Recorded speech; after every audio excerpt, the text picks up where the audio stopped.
Dialogando con el padre Raúl Sánchez. El Evangelio de San Lucas en su capítulo 4, versículo 14 al 22. El Evangelio que se proclamó el día jueves 9 de enero del año en curso, año 2020. Este Evangelio pues nos narra el episodio cuando Jesucristo entra a la sinagoga, toma el rollo de la escritura, lee el pasaje de Isaías y después dice que lo que acaban de escuchar pues hoy se ha cumplido.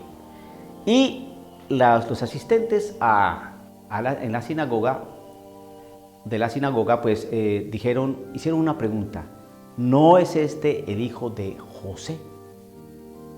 ¿Qué significa eso cuando se pregunta de esa manera? ¿No es este el hijo de José?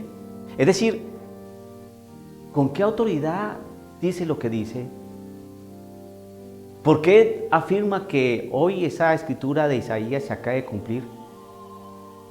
Pues si es el hijo de José, si es uno de nosotros. Ese es el hijo del carpintero. ¿Por qué está diciendo eso? Jesucristo siempre va a causar muchos cuestionamientos. Jesucristo no puede pasar desapercibido. Y Jesucristo tiene que ser anunciado.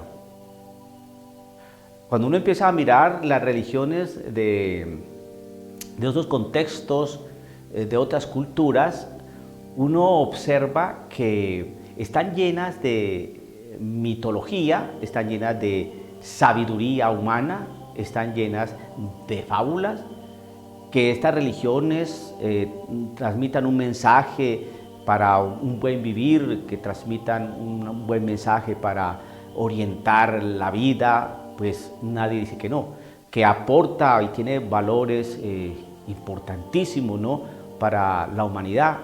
Nadie niega eso, nadie lo niega.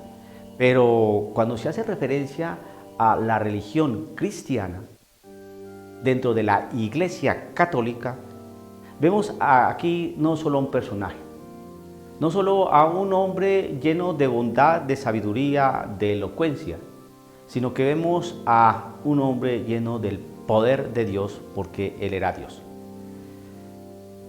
Hoy la gente se pregunta, igual que los asistentes a la sinagoga, ¿no es este el Hijo de Dios? ¿Sí es o no es? Porque al preguntarse, ¿no es este el hijo de José? Si hacemos una buena traducción de eso, ¿no es este el hijo de José? ¿Por qué hace esto? Pero no es uno de nosotros. ¿Por qué está actuando así? ¿Por qué dice que hoy se ha cumplido esa escritura? ¿Qué es lo que le está pasando? Hoy en día nosotros hacemos la misma pregunta. ¿Jesucristo no es el Hijo de Dios? ¿Si es el Hijo o no es el Hijo de Dios? ¿Jesucristo es un personaje mitológico? ¿Sí o no? ¿Jesucristo en realidad sí es el Hijo de Dios? ¿Jesucristo es Dios? ¿O quién es Jesucristo?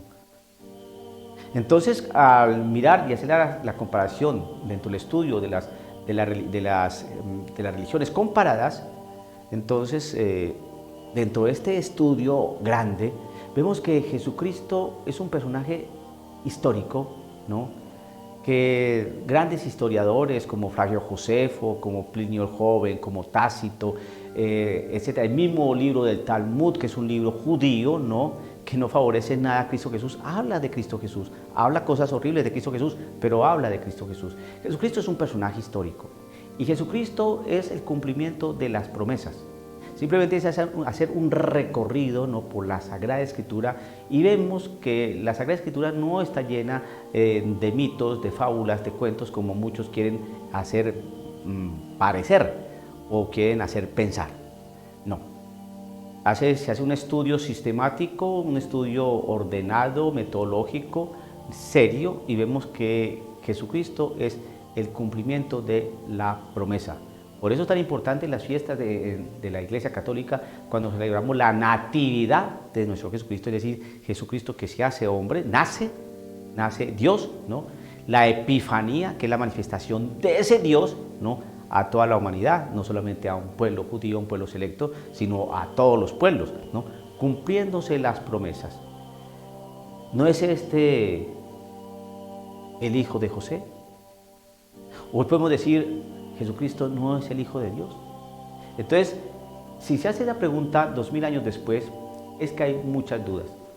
Y resulta que las generaciones anteriores que tenían mucha fe en Jesucristo Jesús, que tenían mucha fe en el cristianismo, que tenían mucha fe en la Iglesia Católica, hoy vienen generaciones que han perdido la fe, que no fueron educadas en la fe y que de alguna manera controvierten, ¿no?, la enseñanza y lo que nosotros sabemos sobre Cristo Jesús.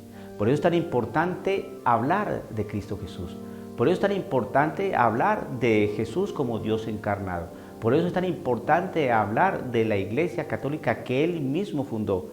Pero hoy no se quiere hablar de esa manera porque Jesucristo prácticamente va a traer muchas dudas, muchas inquietudes. Entonces lo más fácil es reducir a Cristo Jesús, que es Dios encarnado, que es el ungido, ¿no? Reducirlo simplemente a una persona, simplemente a una persona humana que pasó aquí haciendo el bien y dejó un mensaje que causó mucha admiración en 12 discípulos y estos con gran valentía pues quisieron hacer o quieren hacer pervivir o quisieron hacer pervivir ese mensaje y entonces lo que significa la resurrección. Eso es lo que enseñan los teólogos. Pero no, cuando analizamos la Escritura, así como entendemos el pasaje de Isaías, ¿no?, que el Señor Jesucristo leyó en la sinagoga, ¿no?, recordando lo que había hecho Isaías 700 años antes, pues si miramos hoy 2000 años de historia del cristianismo, vemos con la Sagrada Escritura como a través de lo que nos narra los hechos de los apóstoles vemos realidades de orden histórico. Cuando miramos el Evangelio de Lucas vemos la realidad sobre la Virgen María y el estudio que hizo Lucas para saber sobre la realidad mariana, ¿no? Vemos lo que nos enseña Pablo en sus cartas a los romanos, a los de Galacia, a los de Filipo, etcétera, etcétera, a los de Corintios. Vemos cómo Pablo, que es un misionero para los paganos, nos enseña cómo la palabra del Señor fue extendida a estos pueblos que no hacían parte del pueblo hebreo.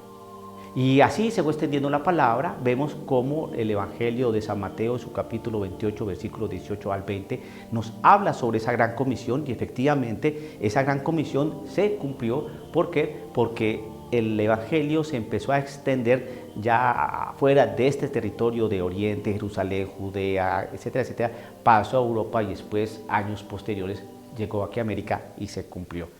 ¿No es este el hijo de José? ¿No es este el Hijo de Dios? Pues claro, porque se han venido cumpliendo las promesas, se han venido cumpliendo las profecías. No es vano. Ahora cuando leemos el libro a los Efesios, donde se nos habla de una apostasía, ¿se está cumpliendo esa apostasía? Claro que sí. La apostasía no se cumple en las iglesias protestantes, no. La apostasía se cumple en la iglesia, desde las más altas esferas hasta el más sencillo parroquiano. Y eso lo hemos venido constatando. Es decir, que la palabra del Señor nos va informando sobre la realidad y el acontecer de Cristo Jesús en la vida de las personas. Nuestra fe es una fe racional, una fe que se puede explicar, una fe que tiene basamento histórico, una fe que está sostenida en la tradición y en la Biblia. Que la Biblia tenga géneros literarios, que tenga maneras de expresar de una manera muy colorida y que a veces se presenten cosas como si fueran de fantasía, no, simplemente son géneros literarios, son maneras de expresar una realidad muy profunda que nos van a comunicar de todas maneras la realidad y el misterio de Dios. ¿No es este el Hijo de José? Hoy preguntamos, ¿no es Jesucristo el Hijo de Dios? ¿Sí es? ¿O es igual a la Pachamama o a Lao Tse o a Buda? ¿Qué cree usted? Dialogando con el padre Raúl Sánchez.